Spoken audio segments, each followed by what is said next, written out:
What's going on, everybody? Welcome back to Mr. DIY, where today we're going to be showing you how to smoke delicious fall off the bone baby back ribs. Let's get started.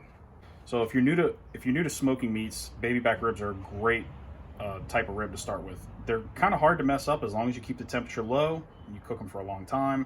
I'm talking low, like 185 to 225, and cooking for 5 to 6 hours. They will come out tender and juicy every time. And it's a pretty easy process that I'm going to show you starting here. So the first step you want to do is take your baby back ribs and flip them over. And if you look on the back, there's a membrane. There's a paper-like membrane on the back that you may have to grab with a butter knife to pull off. There's a piece of it there. It can be called silver skin. It could just be called paper membrane. I've also heard it called butcher's membrane, but you basically want to get that off. And I'm going to show you now. You're probably going to need a butter knife to get it started.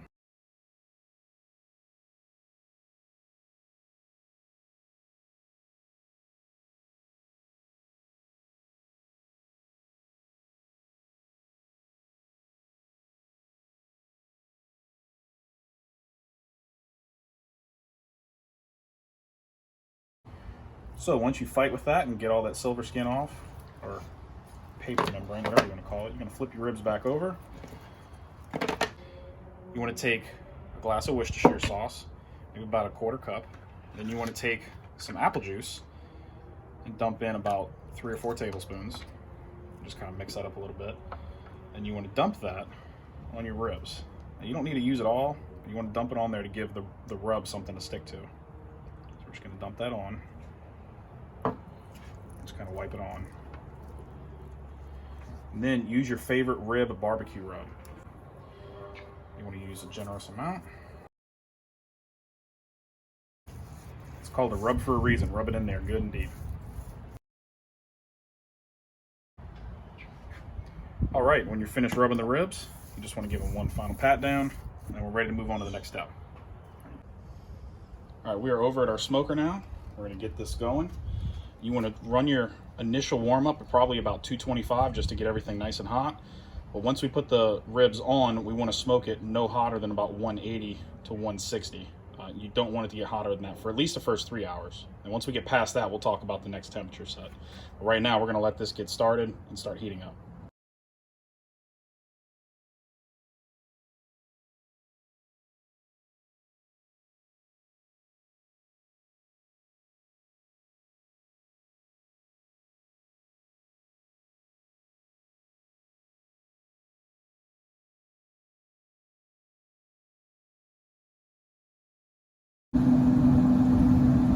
All right, so the first thing we do before we put our ribs on the grill is we need to take a can of apple juice. You can use a bowl, if it's a metal bowl, or you can just use, a soup can. You want about 1.5 cups of apple juice and just put it in the back corner where it's out of your working space, so you can put the ribs in. Then after you put the can in, the apple juice, you can take your delicious looking ribs, put them on bone side down.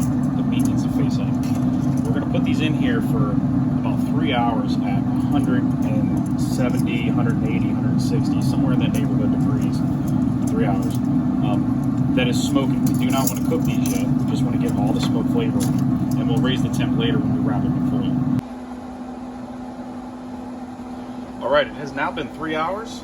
We're still holding at about 158, 160 degrees, but we're going to change that now. Now we want to bump our temperature up to 225. So we're going to go down here and show you the temperature, because I just opened it at 140. If you have a Traeger or a pellet grill, we're going to go ahead and take it down to 225 and let it get up to that temperature. Now, this is what we look like at 3 hours. We look delicious. Now, you really don't want to be tempted to open this at any part in the first 3 hours, because you want the smoke to build up. You want it to get real flavorful. And every time you open it, you're dumping heat and you're dumping smoke, and you want to try not to do that. But at this point, we're going to be taking our ribs and we're going to be wrapping them in tin foil.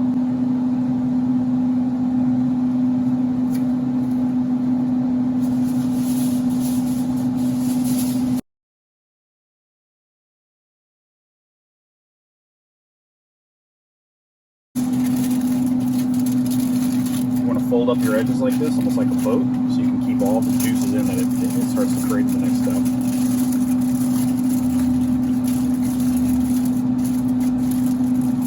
have a little opening like that. And we'll repeat the step on the back rib.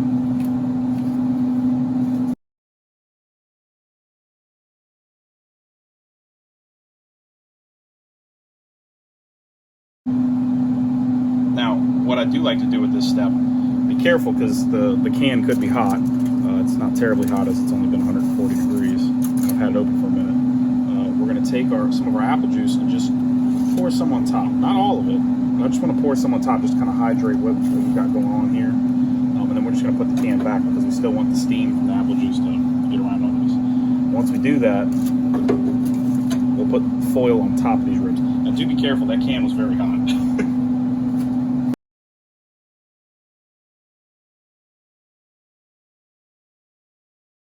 Evaporating. That's it. So at this step, we want to raise our temperature to 225. We're going to leave them in here for 2 hours. And then we'll come back and do the final hour with sauce. Alright, it has now been a grand total of 5 hours, and this is what we look like. Well, not much to see as we're wrapped in foil. But now we're going to take the foil off our ribs, and we're going to get them sauced up.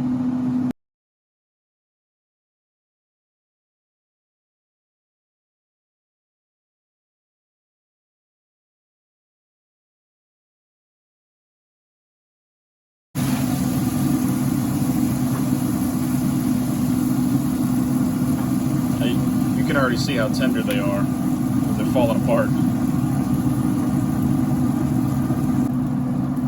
Now this next part's pretty important. You have to sauce them for the last hour. It just makes them absolutely the best.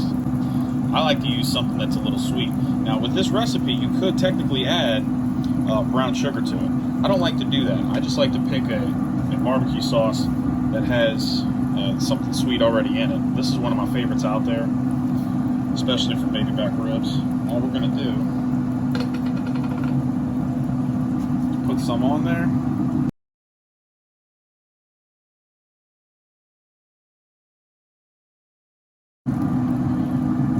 Now you can check the temperature at this time and see where you're at. Pork doesn't need to be over 165, but these smoked ribs are actually going to get up to about 200 when we're completely finished. So let's close it back up. We're going to walk away for 1 more hour. We're going to make sure you keep it again at 225. When we come back, they're going to be fall off the bone delicious. Alright, we are now at the end of our 6-hour baby back ribs smoking session. And this is the final product that we have. Look at those tasty ribs right there. Now, I think I've actually pushed it closer to 7 hours today. It's not even daytime anymore. It's straight up night. You can push it a little bit further if you want. This recipe works really good. It's technically called the 3-2-1 method. A lot of people use it. So many different companies use it for things. So many different cookbooks have it. It's the same basic recipe, but with just different twists on it. It's 3 hours in the smoker, 2 hours baking at 225 wrapped in foil, and then 1 hour cooking and baking again, but with sauce on it out of the foil. It works really well, and honestly, I've done this before and even pushed it further.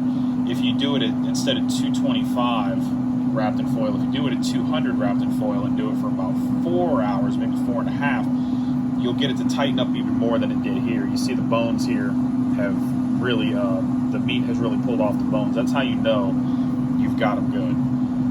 We're going to go ahead and pull these off. Take a couple of good shots for you to look at later. And go feed the family.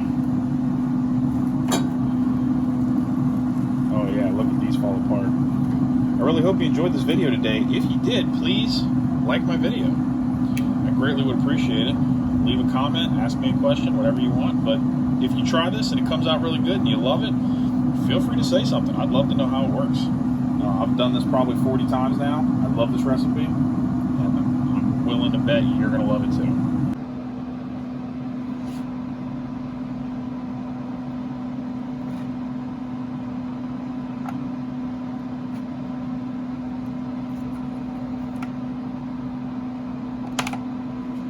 That's how you know they're good.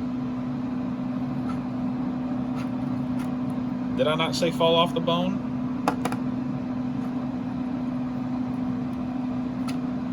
Ah, they're hot. Oh yeah, look at this. I could pull them all out and go all day.